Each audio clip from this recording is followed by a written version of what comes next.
আপনার শখ রয়েছে, সামর্থ্য রয়েছে এবং তারপরে আপনি আপনার ছাদে ফলের গাছ লাগাচ্ছেন। বাট আমরা জেনে না বুঝে আমরা বিভিন্ন ধরনের গাছ লাগাই এবং লাগিয়ে আশানুরূপ আমরা রেজাল্ট পাই না। কেন পাই না আমরা? আজকে এই ভিডিওটাতে আমরা এই বিষয়টা আলোচনা করব। তো আমরা আপনাদেরকে বলবো যে ছাদ বাগানে এমন কিছু গাছ লাগাতে হবে যে সকল গাছগুলো ছাদ বাগানে হয়, আর এমন কোনো গাছ হয় না সেটা ছাদ বাগানে আমরা লাগানোর চেষ্টা করব না। তো কারণ মাটির তুলনায় ছাদে চাষাবাদ করা আপনার হচ্ছে অনেক অনেক একটা কষ্টকর বলে আমি মনে করি। আমি সাধারণভাবে একটা বাগানের কষ্ট বুঝা আমি এই কথাটা বলতেছি।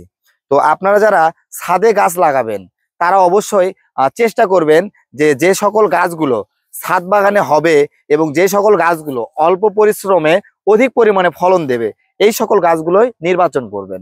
তো আমরা আজকে এই ভিডিওতে অবশ্যই আপনাদেরকে এই বিষয়টা ক্লিয়ার করব। তো তাই পুরো ভিডিও জুড়ে আপনারা আমাদের সাথেই থাকবেন। তো আমরা শখের বসে ছাদ বাগান করতেছি এবং ছাদ বাগানে দামি বেদামি অনেক ধরনের গাছ লাগাচ্ছি, কিন্তু আমরা আশানুরূপ রেজাল্ট পাচ্ছি না। কেন পাচ্ছি না? এই যে আপনার সঠিক জাতটা লাগাচ্ছেন না এবং যে গাছটা মাটিতে হবে সেটা আপনি ছাদে লাগাচ্ছেন। ছাদে যে গাছ হবে সেটা তো ছাদেই হবে।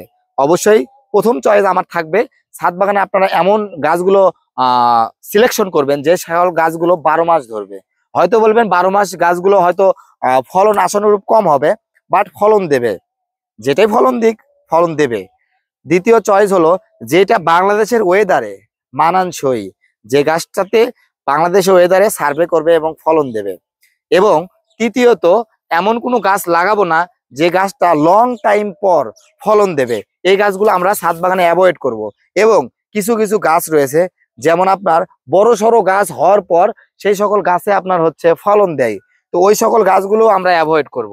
তো কারণ আমরা ছাদ বাগানে চাই ইনস্ট্যান্ট যেগুলোতে ফলন দেবে, তো সেই সকল গাছগুলো লাগাতে। কারণ ইনস্ট্যান্ট ফল দেওয়া গাছগুলোই আপনার একদিকে যেমন সময় শ্রম দুটাই আপনারা কমিয়ে আনবে। তো এই জন্য আপনার স্পেসিফিক বিষয়গুলো আপনারা কেনাকাটা করার আগে সেই সকল বাগানিকে অবশ্যই জিজ্ঞেস করে নেবেন যে ভাইয়া আমি ছাদে লাগাবো, আমার যাতে হ্যাসেল কম হয় এবং যাতে আমি ফলন পাই অধিক পরিমাণ, এই জাতীয় গাছগুলো আপনারা দেবেন। তো আপনারা আমাদেরকে পার্সোনালি নক করলে আমরা এই বিষয়টা আপনাকে জানিয়ে দেব অবশ্যই। তো এই ভিডিওতে এতক্ষণ আমাদের সাথে থাকার জন্য আপনাদেরকে অসংখ্য ধন্যবাদ এবং ভিডিওটি ভালো লাগলে অবশ্যই শেয়ার করে সবাইকে দেখার সুযোগ করে দেবেন।